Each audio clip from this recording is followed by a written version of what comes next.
اس وقت ایمان والے وہ جنتی لوگ عرض کریں گے باری تعالیٰ نے تو ایک وعدہ کیا تھا. توجہ ہے آپ کی؟ باری تعالیٰ نے ایک وعدہ کیا تھا، اس وعدہ کا وقت آ گیا ہے. تو میرا رب فرمائے گا فرشتوں کو حکم دے گا کہ ان کے چہروں سے لگام اٹھا دو، ان کے چہروں سے پردے اٹھا دو، کیونکہ یہ میرا دیدار کرنا چاہتے ہیں، کیونکہ یہ میرا دیدار کریں گے. فرشتے عرض کریں گے باری تعالیٰ یہ میرا دیدار کیسے کریں گے، کیونکہ یہ تو گنہگار تھے، یہ گناہ کیا کرتے تھے.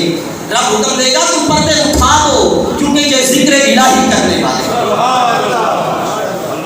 یہ اللہ کا ذکر کرنے والے ہیں. پردے اٹھا دیے جائیں گے. جب جنتی اللہ کا دیدار کریں گے فوراً سجدے میں گر جائیں گے. رب فرمائے گا سروں کو اٹھاؤ، کیونکہ جنت دار عمل نہیں ہے، دار جزا ہے.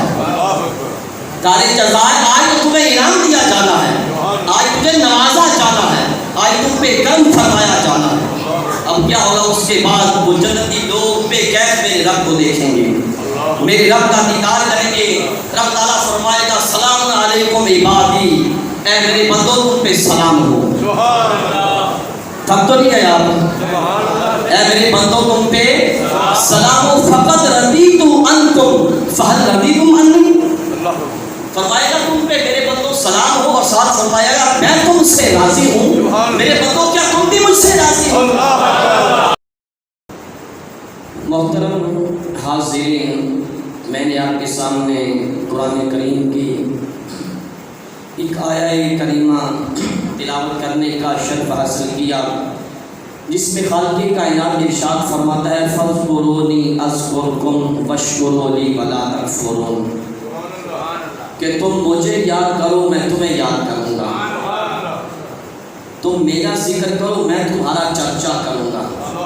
یعنی تم اللہ اللہ کہو میں فرید فرید کہلواؤں گا، میں دادا دادا کہلواؤں گا، میں خواجہ خواجہ کہلواؤں گا. پھر تم اپنی دنیا کی اس مختصر سی زندگی میں اللہ اللہ کہو، میں قیامت تک فرید فرید کراؤں گا، میں قیامت تک خواجہ خواجہ کراؤں گا. تم مجھے توبہ استغفار کے ساتھ یاد کرو، میں تمہیں بخشش کے ساتھ یاد کروں. واشکروا لی ولا تکفرون، اور تم میری بے شمار نعمتیں استعمال کرنے کے بعد ناشکر نہ ہو جاؤ، بلکہ میرا شکریہ ادا کرو، یعنی میری بارگاہ میں سر پا سجود ہو جاؤ. اور پھر یہ بھی اس کی بندہ نوازی ہے کہ میری بے شمار نعمتیں استعمال کرنے کے بعد اس کا شکریہ ادا کرو، یہ بھی اس کی کرم نوازی ہے. فرماتا ہے شکریہ ادا کرو، وگرنہ اس کی تو ایک ایک نعمت ایسی انمول ہے کہ اس کا شکریہ ادا کیا جا سکتا ہی نہیں. اس کی تو ہر نعمت ایسی ہے کہ اس کا شکریہ ادا بندے کر سکتے ہی نہیں ہے، تو ساری نعمتوں کا شکریہ کیسے ادا کر سکتے ہیں؟ پھر اس نے ہمیں اتنی نعمتیں عطا فرمائی ہیں کہ ہم گننا چاہیں تو ہماری گنتی ختم ہو جائے گی، میرے رب کی نعمتیں ختم نہیں ہو سکتی.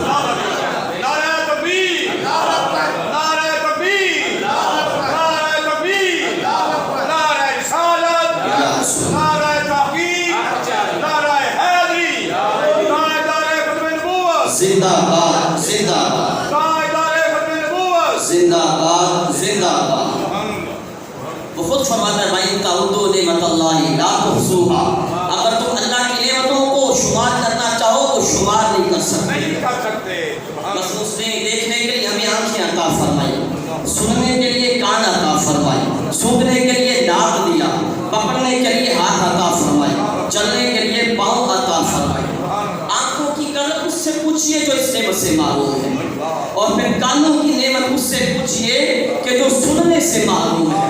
اور کیا ہے کہ زبان کی قدر جو ہے یہ اس سے پوچھئے جو گنگا ہے، جو بول نہیں سکتا. اور پاؤں کی قدر اس سے پوچھئے کہ جس کے پاس پاؤں نہیں ہے، جو چلنے سے کیا ہے معلوم ہے. پھر میرے رب نے ہماری غذا کے لیے مختلف قسم کے پھل اور سبزیاں پیدا فرمائی، اور ہماری سواریوں کے لیے چوپائے پیدا فرمائے، روشنی کے لیے چاند سورج ستارے پیدا فرمائے. بے شمار نعمتیں اس نے کیا ہے ہمیں عطا فرمائی، اور یہ ساری کی ساری کیا ہے بندے کے لیے پیدا فرمائی ہیں. تو پھر اگر بندہ اس رب کے ذکر سے منہ موڑے، اس رب نے اس کے لیے بے شمار نعمتیں پیدا فرمائی ہیں، تو ایسے بندے اور انسان سے بڑا ناانصاف کون ہو سکتا ہے؟ اور پھر ایسا شخص جو ہے وہ سزا کا مستحق بھی ٹھہرتا ہے. ایسا بندہ سزا کا مستحق ٹھہرتا ہے. اور پھر اسے ایسے ہی بندے کے لیے رب فرماتا ہے وَمَنْ أَعْرَضَ عَنْ ذِكْرِي فَإِنَّ لَهُ مَعِيشَةً ضَنْكًا، کہ جو ہمارے ذکر سے منہ موڑے گا ہم اس کی زندگی کو تنگ کر دیں گے، پریشانیوں میں مبتلا ہو جائے گا، مصیبتوں میں مبتلا ہو جائے گا، اس کی زندگی سے سکون چھن جائے گا، سکون ختم ہو جائے گا. آج ہم اپنی پریشانیوں کی شکایت کرتے ہیں، ہم یہ تو شکایت کرتے ہیں کہ پریشانیاں نہیں چھوڑتی، گھر سے بیماریاں نہیں نکلتی، اور تنگ دستیوں نے گھر میں ڈیرے ڈال رکھے ہیں. مگر ہم نے کبھی یہ بھی سوچا ہے کہ 5 وقتہ نماز کے لیے بھی ہم اللہ کے گھر میں حاضر ہوتے ہیں؟ یہ کبھی ہم نے یہ بھی سوچا ہے کہ گھر کے اگر 10 افراد ہیں ان میں سے نمازی کتنے ہیں؟ جب گھر کے گھر بے نمازی ہوں گے تو پھر پریشانیاں تو آئیں گی، پھر تنگ دستیوں بھی ڈیرے ڈالیں گی، اور بیماریاں بھی کیا ہے وہ بھی بندوں کو گھیرے گی. کیونکہ اور قرآن نے تو یہ نماز میں سستی کرنے والے جو ہیں یہ منافقین کی علامت فرماتا ہے. قرآن کہتا ہے کہ نماز میں سستی کرنا یہ منافقین کی علامت ہے. قرآن کہتا ہے وَإِذَا قَامُوا إِلَى الصَّلَاةِ قَامُوا كُسَالَىٰ، کہ جب وہ منافق نماز کے لیے کھڑے ہوتے ہیں تو سستی کرتے ہیں. اور جو بندہ نماز میں سستی کرنے والا ہو اس کو رب 15 سزائیں عطا فرماتا ہے، اسے 15 سزائیں دے گا، جن میں سے 5 اسی دنیا میں، 3 موت کے وقت، 3 قبر میں، اور بقیہ قبر سے نکلنے کے بعد. جو دنیا میں سزائیں بے نمازی کو دی جاتی ہیں ان میں سے ایک یہ ہے کہ اس کی زندگی سے برکت ختم کر دی جاتی ہے. بے نمازی کی زندگی سے دنیا پر برکت کیا ہے ختم کر دی جاتی ہے. تو ایک بے نمازی بندہ اگر سکون ڈھونڈتا پھرے تو یہ اس کی غلط فہمی ہے، اگر وہ برکتیں تلاش کرتا پھرے تو یہ اس کی خام کیا ہے، اس کی خام خیالی ہے، کیونکہ بے نمازی کی زندگی سے برکت ختم کر دی جاتی ہے. اور پھر کیا ہے کہ نیک لوگوں کی علامت بھی اس کے چہرے سے مٹا دی جاتی ہے.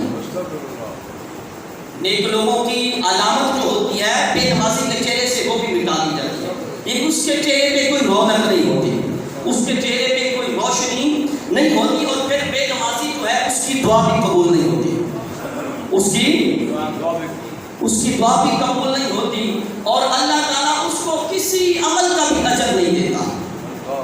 اگر بے نمازی صدقات و خیرات کرتا پھرے، سخاوت کرے، حج اور عمرے کرے، لیکن اگر بے نمازی ہے تو کسی عمل کا بھی ثواب اس کو نہیں ملتا. بے نمازی کو رب کسی عمل کا ثواب عطا نہیں فرماتا. اور 5ویں سزا یہ ہے کہ نیک لوگوں کی دعا سے بھی اس کو حصہ نہیں ملتا. یہ جو اللہ کے نیک بندے، اللہ کے محبوب بندے مسلمانوں کے لیے دعائیں کرتے ہیں، دعائیں فرماتے ہیں نا، تو بے نمازی کو ان کی دعاؤں سے بھی حصہ نہیں ملتا. وہ نیک لوگوں کی دعاؤں سے بھی کیا ہے محروم رہتا ہے. اور موت کے وقت جو سزائیں بے نمازی کو ملتی ہیں ان میں سے یہ ہے کہ وہ سلیل ہو کر مرتا ہے، بے نمازی سلیل ہو کر مرتا ہے. اور دوسری سزا یہ ہے کہ بھوکا مرتا ہے، بھوک کی حالت میں مرتا ہے. اور تیسری سزا یہ ہے کہ پیاسا مرتا ہے. اگرچہ اس کو ساری سمندروں کا پانی پلا دیا جائے اس کی پیاس ختم نہیں ہوتی، وہ پیاس کی حالت میں ہی مرتا ہے. اور پھر بے نمازی کی قبر، جب قبر میں پہنچتا ہے وہ قبر تنگ ہو جاتی ہے، اتنی تنگ ہوتی ہے کہ اس کی پسلی آپس میں مل جاتی ہے. اور بے نمازی کی قبر میں آگ بھی جلائی جاتی ہے، صبح و شام آگ کے انگاروں میں لوٹ پوٹ ہوتا ہے. اور تیسری سزا قبر میں یہ ملتی ہے کہ اس کی قبر میں ایک اژدہا یعنی بہت بڑا سانپ مقرر کر دیا جاتا ہے، اور اس سانپ کی آنکھیں آگ کی ہوتی ہیں، اس کے ناخن لوہے کے ہوتے ہیں. پھر اس کا ایک ایک جو ناخن ہے وہ ایک دن کی مسافت کے برابر ہے. یہ اس کا لوہے کا جو ناخن ہے وہ اتنا بڑا اور لمبا ہے کہ ایک دن کی مسافت جتنی لمبی اور بڑی ہوتی ہے اتنا اس کا ناخن لمبا ہوتا ہے.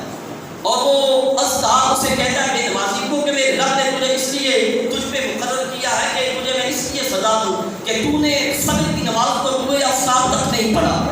یہ تیرے پاس طلوع آفتاب تک قائم تھا فجر کی نماز کا، مگر تو نے اس کی پرواہ نہ کی، تو نے فجر کی نماز نہ پڑھی. اور تجھے اس لیے معلوم ہے تو نے ظہر کی نماز عصر تک نہ پڑھی، اور تجھے اس لیے معلوم ہے تو نے عصر کی نماز کو مغرب تک نہ پڑھا، اور تجھے اس لیے معلوم ہے تو نے مغرب کی نماز عشاء تک پرواہ نہ کی، اور پھر تجھے اس لیے معلوم ہے تو نے عشاء کی نماز جو ہے وہ طلوع فجر تک نہ پڑھی.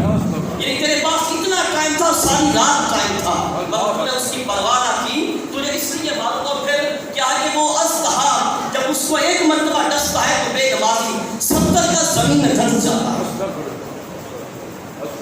اور پھر قیامت تک وہ اسی طرح ہی سزا اور عذاب پاتا رہے گا. اور میدان محشر میں پہنچے گا تو وہاں پہ اس کا حساب سختی کے ساتھ لیا جائے گا. بے نمازی کا حساب سخت ہوگا. وہاں دیکھو میدان محشر جہاں نفسی نفسی کا عالم ہے, ہر کسی کو اپنی پڑی ہے, وہاں جب جس کا حساب سختی کے ساتھ ہو اس کے ساتھ تو کیا ہوگا, اس کی کوئی بند پڑنی پڑے گی. حساب اس کا کیا ہے کہ سختی کے ساتھ ہوگا. اور اس کے علاوہ رب تعالیٰ اس کے ساتھ ناراض ہوگا. اب جس کے ساتھ رب ہی ناراض ہو اور اس کے علاوہ پھر تیسری سزا اس کو یہ ملے گی کہ اس کو جہنم میں بھی داخل کر دیا جائے. تو اس لیے اگر بندگان خدا ہم چاہتے ہیں کہ اگر ہم یہ دنیا و آخرت کی تکلیفوں سے بچ جائیں تو پھر نمازی بن جاؤ. خود نمازی بن جاؤ, اپنے اہل و عیال کو نمازی بناؤ. جب اہل و عیال کو نمازی بناؤ گے, نمازی بن جاؤ گے تو دنیا و آخرت کی تکلیفوں سے بچ جاؤ گے. کیونکہ نماز نمازی کی حفاظت کرتی ہے. توجہ ہے آپ کی؟ نماز نمازی کی حفاظت کرتی ہے, گناہوں سے حفاظت کرتی ہے. نماز نمازی کی گناہوں سے بھی حفاظت کرتی ہے اور نمازی کی بلا اور مصیبت سے بھی حفاظت کرتی ہے. اور نماز نمازی کی آخرت کے عذاب سے بھی حفاظت کرتی ہے.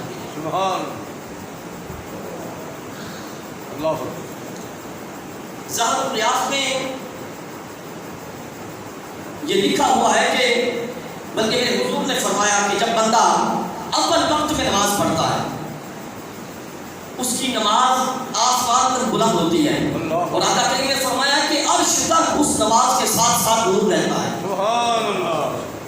عرش تک اس کے ساتھ نور رہتا ہے. اور پھر وہ نمازی کے لیے قیامت تک بخشش کی دعا بھی کرتی ہے. قیامت تک نمازی کے لیے بخشش کی دعا کرتی رہتی ہے. جب بندہ وقت پہ نماز پڑھتا ہے کہتی ہے کہ اللہ میری اسی طرح حفاظت فرمائے جس طرح تو نے میری حفاظت فرمائی. اور آقا کریم نے فرمایا کہ جب بندہ وقت گزار کے نماز پڑھتا ہے, یعنی نماز کو قضا کر کے پڑھتا ہے, تو وہ نماز اس کی تاریکی میں ڈوب کے آسمان تک بلند ہوتی ہے. اور جب آسمان تک پہنچتی ہے تو وہ سیدھا کپڑے میں لپیٹ کے اس نمازی کے منہ پہ مار دی جاتی ہے. تو بھلا بتائیے جو وقت گزار کے نماز پڑھتا ہے, قضا کر کے پڑھتا ہے, اس کا یہ حال ہے تو جو نماز کے قریب نہیں جاتا اس کا کیا حال ہوگا. لیکن کیا ہے کہ جو وقت پہ نماز پڑھتا, میرے آقا نے فرمایا, جان رحمت نے فرمایا کہ اس کی نماز عرش تک بلند ہوتی ہے. اس نماز کے ساتھ ساتھ ایک نور بھی ہوتا ہے. پھر وہ نماز قیامت تک نمازی کے لیے بخشش کی دعا کرتی ہے. اور پھر اس کے ساتھ نمازی کو جنت بھی ملے گی, جنت میں عزت بھی ملے گی. توجہ ہے آپ کی؟ قرآن کہتا ہے والذین هم علی صلاتهم یحافظون اولئک فی جنات مکرمون. جو لوگ اپنی نمازوں کی حفاظت کرتے ہیں یہ وہی لوگ ہیں کہ جو جنت میں معزز بھی ہوں گے, مقدم بھی ہوں گے. تو کیسا کرم ہے, جنت بھی ملے گی, جنت میں عزت بھی ملے گی. ویسے جنت میں ساری نعمتیں ہی ہیں, جنت میں سب کچھ ہے. عزت ہے تو وہ جنت میں ہے, رفت ہے تو جنت میں ہے, نعمت ہے تو جنت میں ہے, راحت ہے تو جنت میں ہے. جنت میں سلام بھی ہے, کلام بھی ہے, قرار بھی ہے, پیار بھی ہے. اس لیے نمازی بن جائیے اور جنت کو پانے کی کوشش کیجیے. کیونکہ جنت میں غلمان بھی ہیں, جنت میں رب کے مہمان بھی ہیں, جنت میں انبیاء بھی ہیں, صلحاء بھی ہیں, اولیاء بھی ہیں. جنت میں خدا کا دیدار بھی ہے اور جنت میں میرے آقا مصطفیٰ کا پیار بھی ہے.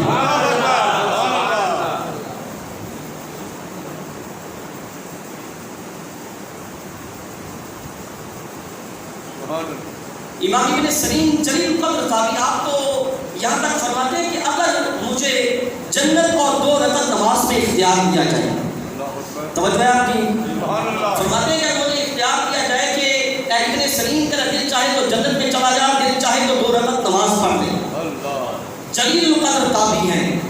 آپ فرماتے ہیں کہ اگر مجھے جنت میں جانے اور 2 رکعت نماز میں اختیار دیا جائے تو فرماتے ہیں میں تو 2 رکعت کو ہی اختیار کروں.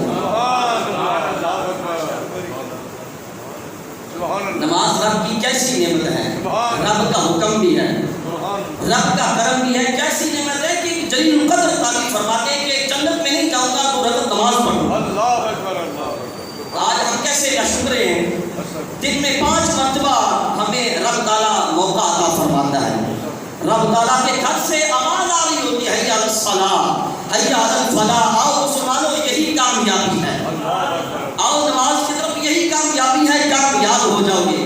لیکن کیا ہے کہ ہم اس دنیا میں اتنے مشغول ہو چکے ہیں کہ کیا ہے کہ اللہ کے گھر سے اعلان ہو رہا ہے اس کو سن بھی رہے ہیں, لیکن پھر ہمارے کانوں پہ جوں تک نہیں گھینتی. مگر یہ یاد رکھ لیں کہ بے نمازی کو کتنی سزائیں ملی گی, وہ سارا کچھ آپ کو میں عرض کر چکا ہوں. اگر قبر کی تنگی برداشت کر سکتے ہو یہ آپ کی مرضی ہے. اگر قبر کے میں آگ میں جل سکتے ہو تو پھر نماز کو چھوڑنے کی کوشش کیجیے, نماز کو چھوڑیے. اور اگر موت کے وقت پیاسے مر سکتے ہو تو پھر آپ کی مرضی ہے. اپنا موت کے وقت اگر بھوکے مرتے ہو پھر اس سے سختی کے ساتھ اگر آپ حساب دے سکتے ہو تو یہ آپ کی ہمت ہوگی. لیکن کیا ہے کہ اگر ان ساری تکلیفوں سے اور سارے عذابوں سے بچنا چاہتے ہیں تو پھر کیا ہے کہ نمازی بن جاؤ. امام ابن سعید فرماتے ہیں کہ میں تو 2 رکعت کو اختیار کروں گا, جنت میں نہیں جاؤں گا. فرماتے ہیں کیوں؟ اس لیے کہ جنت میں جانا میری خوشی کے لیے ہے اور 2 رکعت پڑھنا میرے رب کی خوشی ہے. 2 رکعت پڑھنا میرے رب کی خوشی کے لیے ہے. اس لیے اگر ہم چاہتے ہیں آج ہم کیا ہے کہ اطمینانی قلب اور سکون جہاں بڑے بڑے بنگلوں اور کوٹھیوں میں تلاش کرتے ہیں, بڑی بڑی گاڑیوں میں تلاش کرتے ہیں, سمجھتے ہیں کہ شاید اس کے پاس بہت بڑی گاڑی یا بنگلہ ہو تو وہ بندہ سکون میں ہے. لیکن ایسا نہیں ہے میاں, بلکہ کیا ہے کہ سکون قلب اور اطمینان قلب یہ ہے تو اللہ کے ذکر میں ہے. نہ بڑے بڑے بنگلوں میں ہے نہ بڑی بڑی کوٹھیوں میں ہے. وہ خود فرماتا ہے الا بذکر اللہ تطمئن القلوب, کہ اے بڑے بڑے بنگلوں میں سکون قلب تلاش کرنے والوں, اگر تمہیں سکون قلب ملے گا تو اللہ کے ذکر میں ملے گا. اگر سکون قلب ہے تو وہ باز کیا ہے اللہ کے ذکر میں ہے. جب اگر ہم چاہتے ہیں کہ ہمیں سکون قلب نصیب ہو جائے تو پھر ہمیں ذکر الہی کو حصے جان بنانا ہوگا. ذکر الہی کے ساتھ ہمیں دل کو لگانا ہوگا, کیونکہ جب ہم اللہ کو یاد کریں گے وہ ہمیں یاد کرے گا. کیونکہ وہ خود فرماتا ہے فاذکرونی اذکرکم, تم مجھے یاد کرو میں تمہیں یاد کروں گا. جب ہم اسے یاد کریں گے اسے نہ بھولیں گے وہ ہمیں نہیں بھولے گا, بلکہ وہ تو ایسا کریم ہے کہ ہم بھولے ہوں پہ کرم فرماتا ہے. آپ سے کریم فرماتے ہیں ایک گناہ میرا ماں پیو دیکھے دے بے دیس نہ کالا, لاکھ گناہ میرا مولا دیکھے دے اوپر دے پالا. وہ تو ایسا کریم ہے کہ دن رات ہمارے گناہ دیکھتا ہے, ہماری نافرمانیاں دیکھتا ہے, مگر پھر بھی پردے ہی ڈالتا ہے. پھر بھی بندہ نمازیاں ہی فرماتا ہے اور قلم نمازیاں ہی فرماتا ہے. تو دیکھیے جب ہم رب کو یاد کریں گے تو پھر وہ ہمیں کیسے یاد فرمائے گا. حضرت ابو ہریرہ رضی اللہ تعالیٰ عنہ فرماتے ہیں کہ حضور جان رحمت صلی اللہ علیہ وسلم نے فرمایا کہ رب تعالیٰ فرماتا ہے کہ جب میرا بندہ وَأَنَا عِنْدَ ظَنِّ عَبْدِي وَأَنَا مَعَهُ, جب میرا بندہ مجھے یاد کرتا ہے میں اس کے ساتھ ہی ہوتا ہوں. توجہ ہے آپ کی. جب میرا بندہ مجھے یاد کرتا ہے میں اس کے ساتھ ہی ہوتا ہوں. اور فرماتے ہیں اگر میرا بندہ مجھے دل میں یاد کرتا ہے میں بھی اسے تنہا یاد کرتا ہوں. لیکن جب میرا بندہ کسی جماعت میں مجھے یاد کرتا ہے میں فرشتوں کی جماعت میں اس کا ذکر کرتا ہوں. نعرہ تکبیر, نعرہ رسالت, نعرہ تحقیق, نعرہ حیدری, تاجدار ختم نبوت, زندہ باد زندہ باد, تاجدار ختم نبوت, زندہ باد زندہ باد. من سبا نبیا من سبا نبیا من سبا نبیا, تاجدار ختم نبوت, تاجدار ختم نبوت. تو دیکھیے جس کو رب فرشتوں کی جماعت میں یاد کرے, جس کا ذکر خالق کائنات فرشتوں کی جماعت میں یاد کرے, جس کا ذکر کرے اس جیسا خوش نصیب کون ہو سکتا ہے. پھر اگر ہم چاہتے ہیں ویسے اگر کسی شخص کو اگر کسی اپنا ملک کا کوئی حاکم کو اگر یاد کرے تو اس کی خوشی کی انتہا نہیں ہوتی کہ مجھے کیا ہے اپنا ایک ملک کے حاکم نے اپنا ملک کہہ رہا ہوں کہ ایک شہر کے حاکم نے یاد کیا ہے. اور اگر کسی کو صوبے کا حاکم یاد کرے پھر وہ تو بھولا نہیں سماتا, لیکن اگر کسی کو ملک کا حاکم یاد کر رہا ہے اس کے تو پاؤں زمین پہ ہی نہیں لگتے کہ مجھے ملک کے حاکم نے یاد کیا ذکر الہی کرے گا تو پھر یہ دنیا دار جو حاکم ہے یہ نہیں، احکم الحاکمین، ان سب کو حاکم بنانے والا نہیں آتا ہے۔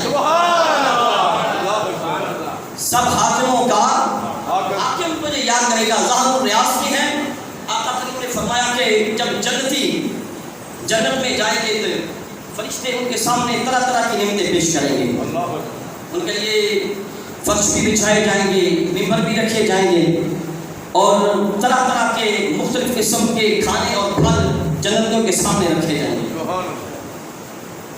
لیکن کیا ہے کہ جنتی حیران ہوں گے، عالم حیرانی میں ہوں گے۔ باری تعالیٰ پوچھے گا کہ اے میرے بندوں کیوں حیران ہو، کیونکہ جنت حیرت کی جگہ نہیں ہے۔ اس وقت ایمان والے وہ جنتی لوگ عرض کریں گے باری تعالیٰ نے پورے ایک وعدہ کیا تھا، توجہ ہے آپ کی، باری تعالیٰ نے ایک وعدہ کیا تھا، اس وعدہ کا وقت آ گیا ہے، تو میرا رب فرمائے گا فرشتوں کو حکم دے گا کہ ان کے چہروں سے لگام اٹھا دو، ان کے چہروں سے پردے اٹھا دو، کیونکہ یہ میرا دیدار کرنا چاہتے ہیں، کیونکہ یہ میرا دیدار کریں گے۔ فرشتے عرض کریں گے باری تعالیٰ یہ میرا دیدار کیسے کریں گے، کیونکہ یہ تو گنہگار تھے، یہ گناہ کیا کرتے تھے۔ رب حکم دے گا تم پردے اٹھا دو، کیونکہ یہ ذکر الہی کرنے والے ہیں، یہ اللہ کا ذکر کرنے والے ہیں۔ پردے اٹھا دیے جائیں گے، جب جنتی اللہ کا دیدار کریں گے فوراً سجدے میں گر جائیں گے۔ رب فرمائے گا سروں کو اٹھاؤ، کیونکہ جنت دار عمل نہیں ہے، دار جزا ہے، دار جزا ہے۔ آج تو تمہیں انعام دیا جانا ہے، آج تجھے نوازا جانا ہے، آج تم پہ کرم فرمایا جانا ہے۔ اب کیا ہوگا اس کے بعد وہ جنتی لوگ بے کیف میرے رب کو دیکھیں گے، میرے رب کا دیدار کریں گے۔ رب تعالیٰ فرمائے گا سلام علیکم عبادی، اے میرے بندوں تم پہ سلام ہو۔ تب تو نہیں گئے آپ، اے میرے بندوں تم پہ سلام ہو، فقط رضیت عنکم فہل رضیتم عنی، فرمائے گا تم پہ میرے بندوں سلام ہو، اور ساتھ فرمائے گا میں تم سے راضی ہوں، میرے بندوں کیا تم بھی مجھ سے راضی ہو۔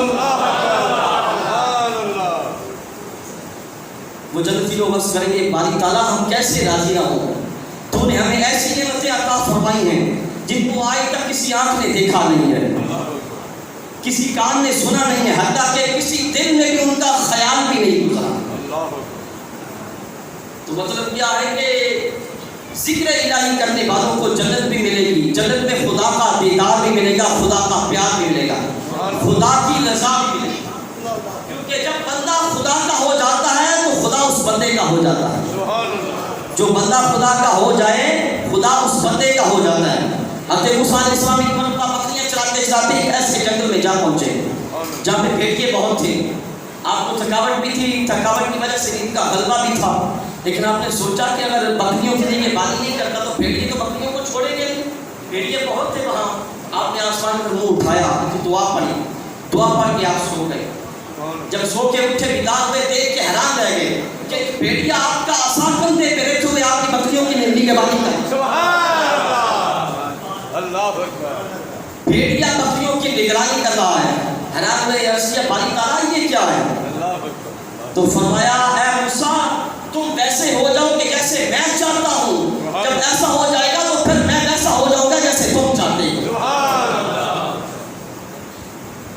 تو جب بندہ خدا کا ہو جائے تو خدا بندے کا ہو جاتا ہے۔ حضور خواجہ فرید الدین گنج شکر شہنشاہ پاک پسند اور چشت نگر کے بادشاہ، آپ فرماتے ہیں کہ فرید نے 40 سال اللہ کی اطاعت کی ہے۔ توجہ ہے آپ کی، اور نقشبندیوں چشتیوں کا ذکر سن کے گھبرا تو نہیں گیا۔ میں نے پچھلے جمعے میں عرض کیا تھا کہ بندے صغیر میں اسلام کی بنیاد رکھنے والے چشتی ہیں۔ آپ فرماتے ہیں کہ میں نے 40 سال اللہ کا حکم مانا ہے، اب فرید کے دل میں 2 بات آتی ہے ہم اس کو کر دیتا ہے۔ جب بندہ خدا کا ہو جائے، خدا کیا ہے؟ بندے کا ہو جاتا ہے۔ اللہ کے نبی حضرت الیاس علیہ السلام آپ تشریف فرما ہے، اللہ کے نبی بیٹھے ہیں اور ذکر الہی جاری ہے۔ ملک الموت حضرت اسرائیل علیہ السلام حاضر ہوئے، آپ نے پوچھا الیاس علیہ السلام نے اسرائیل سے کہ کیسے آنا ہوا، کیسے اللہ کے نبی آپ کی روح قبض کرنے آیا ہوں، آپ کی روح قبض کرنے آیا ہوں، آپ رو پڑے۔ اب اس نے پوچھا کہ اے اللہ کے نبی کیا دنیا کے لیے گھبرا گئے ہیں یا موت کے ڈر سے؟ آپ نے فرمایا نہ دنیا کے لیے نہ موت کے ڈر سے، بلکہ میں تو اللہ کا ذکر چھوٹ جانے پر رو رہا ہوں. اگر میرا انتقال ہو گیا تو اس کے بعد اللہ کا ذکر ختم ہو جائے گا, تو میں تو اللہ کا ذکر کیا ہے کہ وہ چھوٹ جانے کی وجہ سے رو رہا ہوں. اب ایوب علیہ السلام بزرگان دین کی زندگی ہمارے لیے بہت اچھا نمونہ ہے, رول ماڈل ہے ہمارے لیے. اب ایوب علیہ السلام کو رب تعالیٰ, اللہ کے نبی تو تھے ہی, دنیا کے مال و دولت سے بھی بہت نوازا ہوا ہے, یعنی دین بھی عطا فرمایا, دنیا بھی عطا فرمائی. اصلی مردود لعین شیطان اس کو اثر ہوا اور اس نے سوچا کہ ایوب علیہ السلام نے تو دین اور دنیا دونوں حاصل کر لی ہیں, کسی طرح ان سے یہ دونوں ہی چھین لیے جائیں, نہیں تو کم از کم ایک چھین لیا جائے. اب اس وقت یہ آسمان کی طرف چڑھ جایا کرتا تھا, جہاں جاتا وہاں جا کے ٹھہر جاتا. یہ اپنے معمول کے مطابق یہ آسمان کی طرف باری تعالیٰ نے پوچھا کہ اس سے پوچھا کہ بتاؤ میرے بندے ایوب کیسے ہیں. کہنے لگا باری تعالیٰ ایوب تو تیرا ذکر اس لیے کرتے ہیں کہ تو نے ان کو مال و دولت بہت عطا فرمایا. اگر تو ان کو مال و دولت نہ عطا فرماتا تو تیرا ذکر نہ کرتے. رب تعالیٰ نے فرمایا نہیں تو جھوٹ بولتا ہے. فرمایا میں ایوب کو جانتا ہوں, اگر میں یہ آرام و رات میں نہ بھی عطا کرتا تو میرا ذکر اسی طرح ہی کرتے ہیں. شیطان کہنے لگا کہ باری تعالیٰ مجھے ان پہ قدرت دے, مجھے طاقت دے, اور پھر دیکھ میں ان کو تیرے ذکر کے سر سے کیسے روکتا ہوں. لیکن شاید یہ لعین اپنا وہ وعدہ اور اپنی بات بھول چکا تھا. جب اس کو رب تعالیٰ نے فرمایا دفع ہو جا, نکل جا میری بارگاہ سے, فخرج, نکل جا میری بارگاہ سے, تو اس نے عرض کیا باری تعالیٰ لمبی زندگی عطا فرما. اس کی دعا میں کچھ ترمیم کر کے اس کی دعا قبول کی گئی, اس کو لمبی زندگی عطا کی گئی.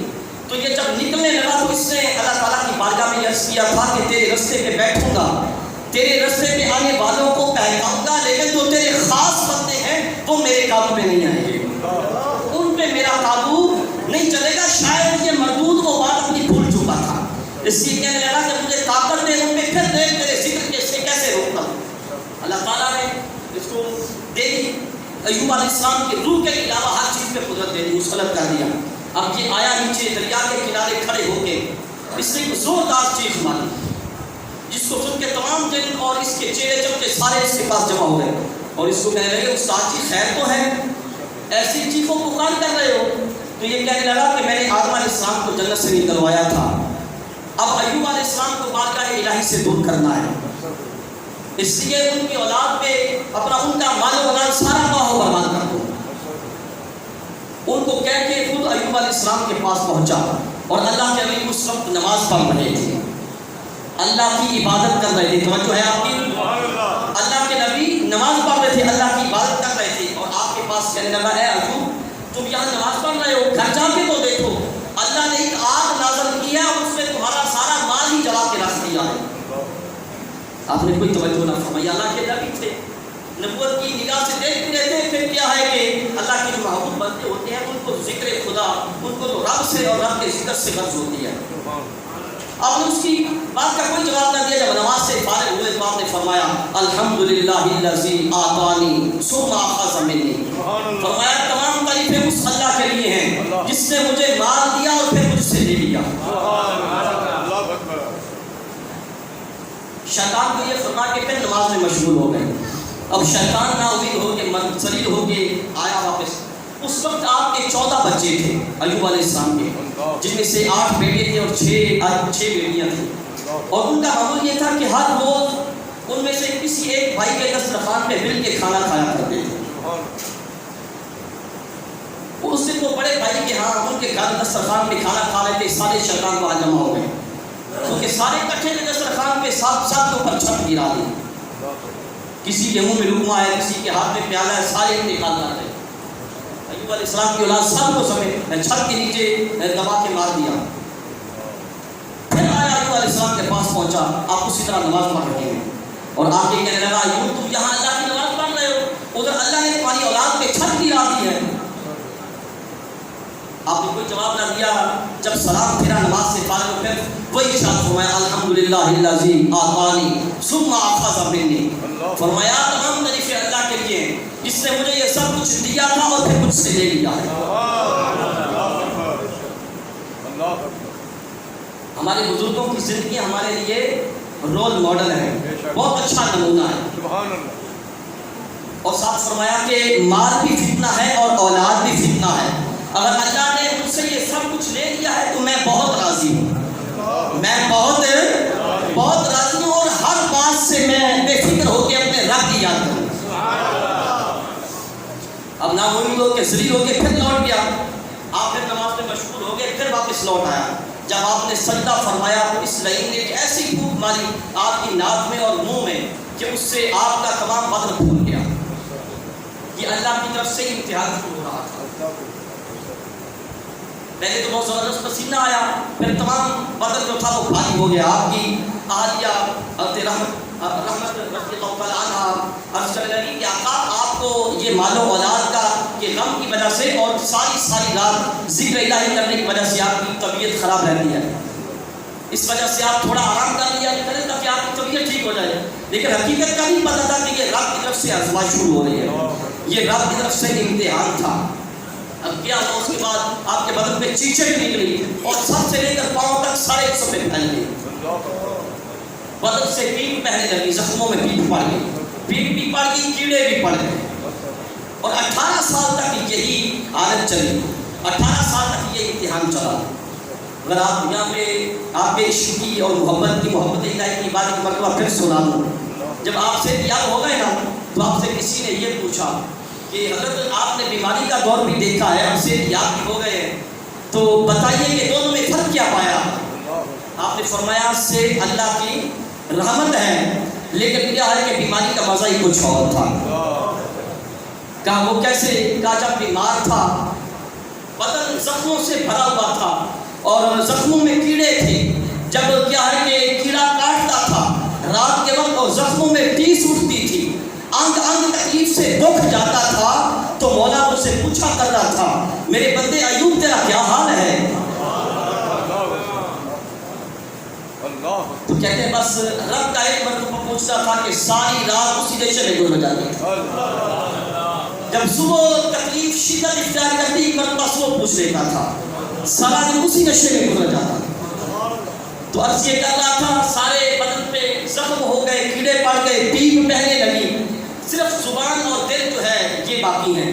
لیکن جب آپ کا بدن سارا کھوکھلا ہو گیا 2 کیڑے باقی ابھی جسم میں باقی ہیں، ان میں سے ایک دل کی طرف بڑھا، دوسرا زبان کی طرف بڑھا.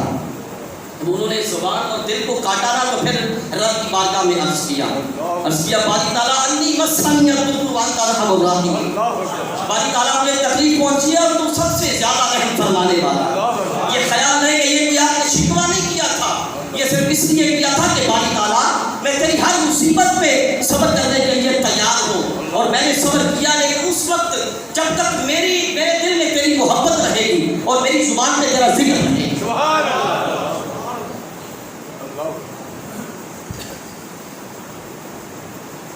تو اس کے بعد جب آپ نے یہ عرض کیا تو رب تعالیٰ نے جبرائیل امین کو 2 انار دے کے بھیجا. انار دے کے آئے اور آ کے پیش کیے کہ اللہ کے نبی یہ رب تعالیٰ نے انار بھیجے اور فرمایا کہ یہ دونوں کھا لو، ان سے تمہاری تکلیف رفع ہو جائے گی. آپ نے فرمایا ہے جبرائیل کیا رب نے مجھے یاد کیا ہے؟ عرض کیا ہاں رب نے آپ کو سلام بھی بھیجا ہے. آپ نے وہ انار کھا لیے اور اس کے بعد جبرائیل امین نے آپ کو کہا قم بسم اللہ اور خود برجلی کا، اللہ کے حکم سے کھڑے ہو جائیے اور اپنا پاؤں زمین پہ ماریے. آپ نے اپنا بایاں پاؤں زمین پہ مارا، پانی کا چشمہ جاری ہو گیا. اس سے غسل کیا، بدن کی جو تکلیف تھی وہ ختم ہو گئی، وہ زخم ختم ہو گئے. پھر دایاں پاؤں زمین پہ مارا، ٹھنڈا چشمہ جاری ہو گیا. وہ پی لیا تو ظاہری اور باطنی تمام کی تمام بیماریاں ختم ہو گئی. اب جسم پہلے سے بھی ٹھیک ہو گیا اور چہرہ جو تھا وہ چوتھی رات کے چاند کی طرح چمکنے لگا. رب تعالیٰ نے فرمایا اے ایوب تجھ سے پہلے 70 نبیوں نے مجھ سے یہ تکلیف مانگی تھی، لیکن میں نے اس کو تیری عظمت کی وجہ سے تجھے ہی عطا فرمایا ہے، کیونکہ اس میں حقیقت میں تیرے لیے بلا ہے، لیکن اس میں ظاہر میں تیرے لیے بلا ہے، لیکن حقیقت میں یہ کیا ہے؟ اس میں تیرے لیے رحمت ہے اور میری دوستی ہے. تو عرض یہ کر رہا تھا کہ اللہ کے نبی الیاس علیہ السلام نے جب یہ کہا کہ میں اللہ کے ذکر چھوٹ جانے کی وجہ سے رو رہا ہوں، رب تعالیٰ نے اسرائیل علیہ السلام کی طرف وحی بھیجی کہ اے اسرائیل الیاس کی روح کو قبض نہ کرنا. کیونکہ یہ اپنے لیے نہیں جینا چاہتے، یہ میرے ذکر کے لیے جینا چاہتے ہیں۔ سبحان اللہ، تو کیا ہوا؟ ذکر الہی کی برکت سے علیہ السلام کو رب نے قیامت تک زندگی عطا فرمائی۔